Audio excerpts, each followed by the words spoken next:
हम अक्सर पर्यावरण से जुड़े मुद्दों के बारे में पढ़ते हैं, सुनते हैं, लेकिन कुछ मुद्दे इतने दूर के लगते हैं कि उनसे जुड़ना मुश्किल हो जाता है। तो सवाल ये है कि क्या सिर्फ किताबें पढ़ना काफी है?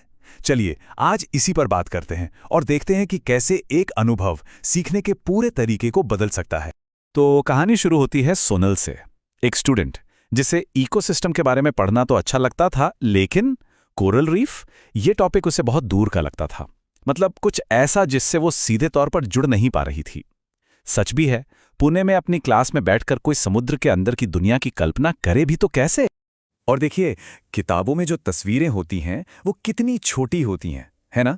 उसमें कोरल ब्लीचिंग जैसे भारी भरकम शब्द तो बता दिए जाते हैं, लेकिन उस शब्द के पीछे का जो एहसास है, जो असलियत है, वो हम तक नहीं पहुंच पाती।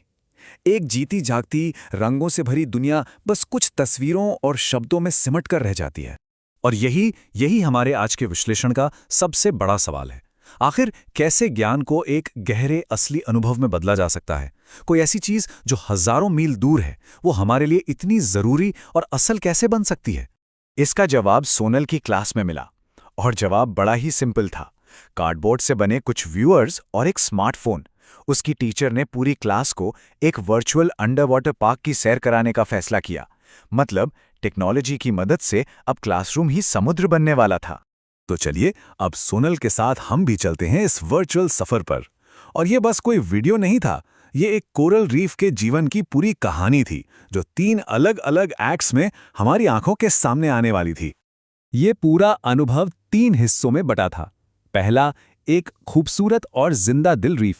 दूसरा, एक तबाह बेरंग रीफ। और आखिर में एक ऐसा रीफ जो धीरे धीरे ठीक हो रहा था। हर हिस्सा अपने आप में एक अलग कहानी कह रहा था। जैसे ही सोनल ने वीआर अपनी आंखों पर लगाया, बस पूरी दुनिया ही बदल गई। वो मानो सच में समुद्र की सतह के नीचे पहुंच गई थी। चारों तरफ चमकीले लाल, पीले, बैंगनी रंगों के कॉरल्स थे। मछलियों के झुंड यहां से वहां तैर रहे थे, और हर तरफ जीवन की एक अलग ही हलचल थी। मतलब एक ऐसी दुनिया जो एनर्जी और रफ्तार से भरी हुई थी। और तभी अचानक, बिना किसी चेतावनी के, सब कुछ बदल गया। ये इस कहानी का सबसे जरूरी मोड़ था। जो दुनिया अभी अभी रंगों और जिंदगी से भरपूर थी, वो एक पल में ही खामोश हो गई। तो ये कोरल ब्लीचिंग आखिर है क्या चीज?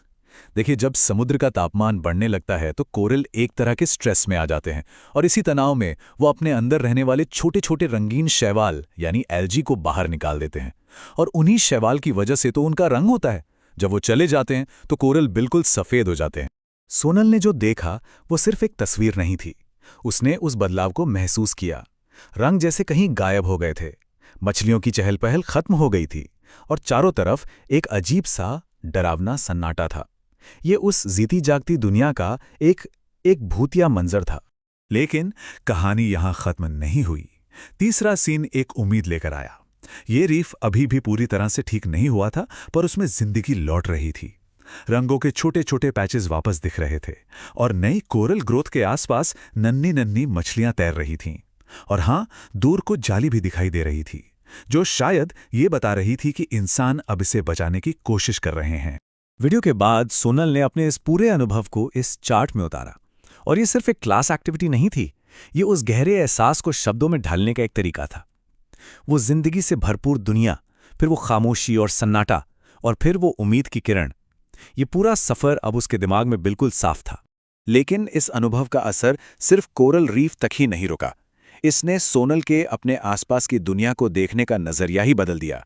चलिए देखते हैं कि ये कैसे हुआ। क्लास में नोट्स लिखते लिखते सोनल को अचानक अपने घर के पास बहने वाली उस प्रदूषित नदी की याद आई। और शायद जिंदगी में पहली बार उसे वो हजारों मील दूर का कोरल रीफ और अपने घर के पास की वो नदी एक दूसरे से जुड़े हुए महसूस हुए। और यही तो इस तरह की पढ़ाई की असली ताकत है। उस वर्चुअल रियलिटी के अनुभव ने जैसे एक भावनात्मक पुल बना दिया था। कोरल रीफ के लिए जो हमदर्दी उसके मन में पैदा हुई, वही हमदर्दी अब उसे अपनी उस नदी के लिए भी महसूस हो रही थी। ज्ञान अब सिर्फ जानकारी नहीं, बल्कि एक गहरा जुड़ाव बन चुका था। तो ये जो अनुभव था, इसका असर सिर्फ एक दिन की क्लास तक नहीं रहा। इसने सोनल के सीखने और दुनिया को देखने के तरीके में एक बहुत बड़ा बदलाव ला दिया था।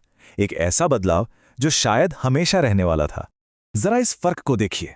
इस अनुभव से पहले नोट्स का मतलब था किताब से उतारे गए कुछ शब्द, बस।